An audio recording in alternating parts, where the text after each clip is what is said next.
Donald Trump remaining loyal to his instincts, delivering freewheeling final pitches to voters dripping with grievance and dehumanizing rhetoric. And we can't let savages come in from other countries and take them out. We can't let these animals come in for other countries.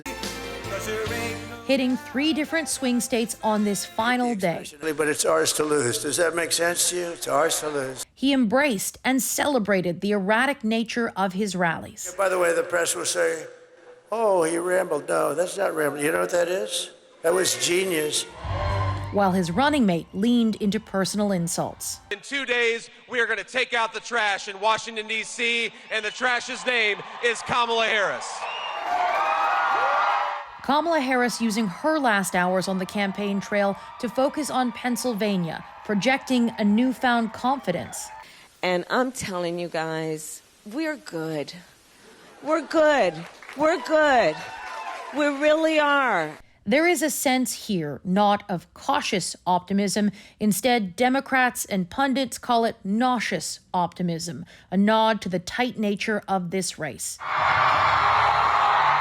Harris sticking to her disciplined pitch, aimed largely at women who want reproductive rights restored and Americans hungry for a message of unity. And America is ready for a new way forward where we see our fellow American not as an enemy, but as a neighbor. Election day bringing an end to a campaign unlike any other. With the COVID, with President Joe Biden's brutal debate performance sparking a Democratic revolt, forcing him to step aside, paving the way for Harris's unexpected candidacy. And then there was this moment. Take a look at what happened. Trump surviving an assassination attempt, promising his supporters he would continue his fight. The volatility of this campaign, symbolic of a divided America. Voters about to choose a path forward, a choice between 2 very different visions for the future. There is a real concern about additional political violence when you talk with voters, and so at many polling stations across the U.S., there is an increase in security. So, Katie, I can see you're at Kamala Harris's alma mater, Howard University, where she will speak on election night. What's it like there? Well, take a look behind me, Adrienne. You can see there's layers of fencing. They brought out the heavy vehicles, the snowplows, to make sure this area remains safe. The Secret Service has taken over. But tempering that fear is a sense of excitement and pride. Howard is a historically Black university. Don't underestimate the significance of that moment in America. All right, Katie Simpson in Washington, D.C. Thanks, Katie. Now, Americans elect their presidents using the electoral college system. Candidates are trying to secure as many electoral college votes as possible. The magic number to win the White House is 270. You will hear that a lot tomorrow. At this point, most of those votes are sure bets, but Pennsylvania's 19 are not. It is the biggest swing state prize of them all. And that is where Richard Madden is tonight. So, Richard, Kamala Harris has now given her last speech of the campaign.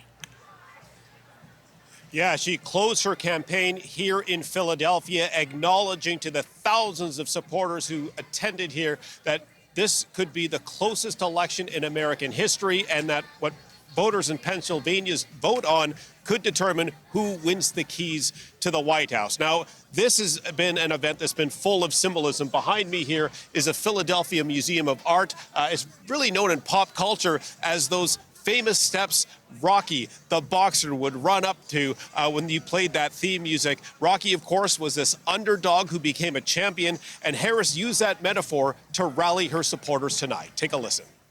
Here at these famous steps, a tribute to those who start as the underdog and climb to victory.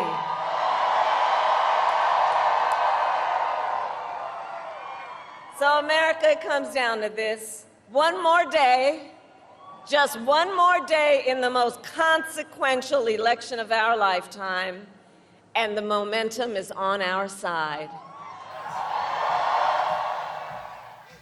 And you heard that. Momentum is on our side, she says. I've been speaking to campaign officials.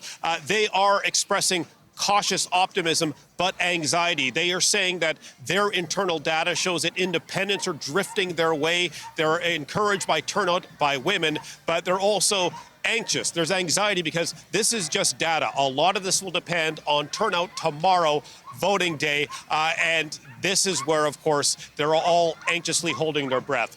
Before Harris spoke tonight, she had backup and support by a star-studded cast of celebrities: Oprah Winfrey, Lady Gaga, Ricky Martin, John Bon Jovi performed via live stream, all endorsing the vice president, all urging supporters to get out the vote, make a plan if they haven't voted already, and ensure that their votes are heard on voting day, because this, as the vice president says, will be a very tight race.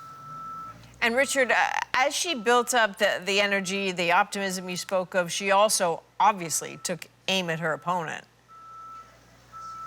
Yeah, she sure did. Close her campaign, her speech, really trying to draw that final contrast between her campaign and Donald Trump's campaign. She said when they launched this, her campaign 107 days ago. Let's just pause and think about this.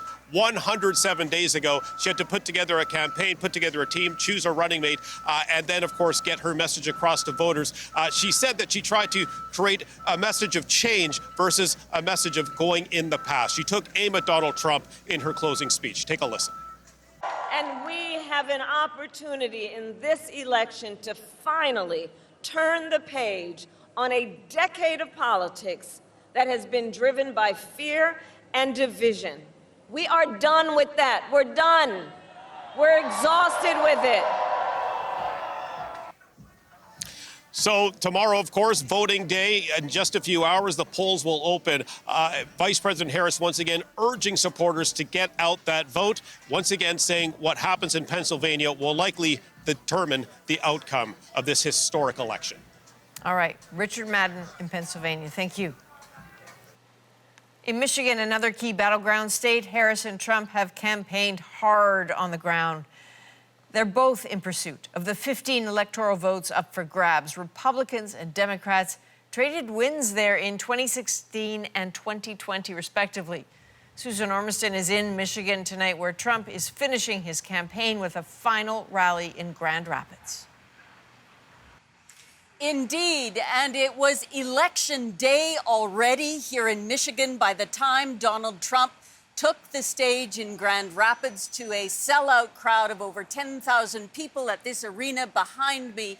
He was over 2 hours late, marking it the early morning by the time he got here.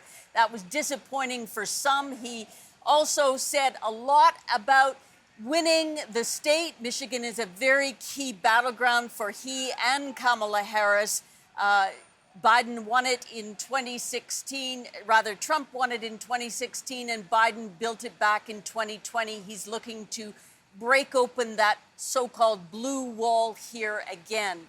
Trump was almost wistful at the beginning of his remarks tonight, saying this is the last time we're going to have to do this, reflecting the hundreds of rallies that he's done in his pursuit to be the president of the United States. 9 years campaigning, nearly all the time, even when he was in office for 4 years. And he talked about this being the final rally. If he wins, he can't run again. And if he loses, he said he won't run again. So here's a bit of his introduction to Grand Rapids tonight. And I want to say a very special hello to Grand Rapids. It's been a special place. Remember, 2016, we were given a 3% chance. You remember we came to Grand Rapids, I said, how the hell are we going to lose? It was just like this. How the hell are we going to lose is what he told his supporters, to raucous cheers, as you heard. But then Donald Trump really leaned into this idea of cheating, setting up his supporters for a contentious election result this week, saying there's no way that Republicans can lose, that they're hundreds of thousands of votes ahead. Let's hear more of that. When you have open borders, transgender everything, high taxes, very high taxes, they're campaigning on the fact that they're going to raise everybody's taxes. And you have men playing in women's sports. You have to cheat. Who the hell is going to approve that stuff?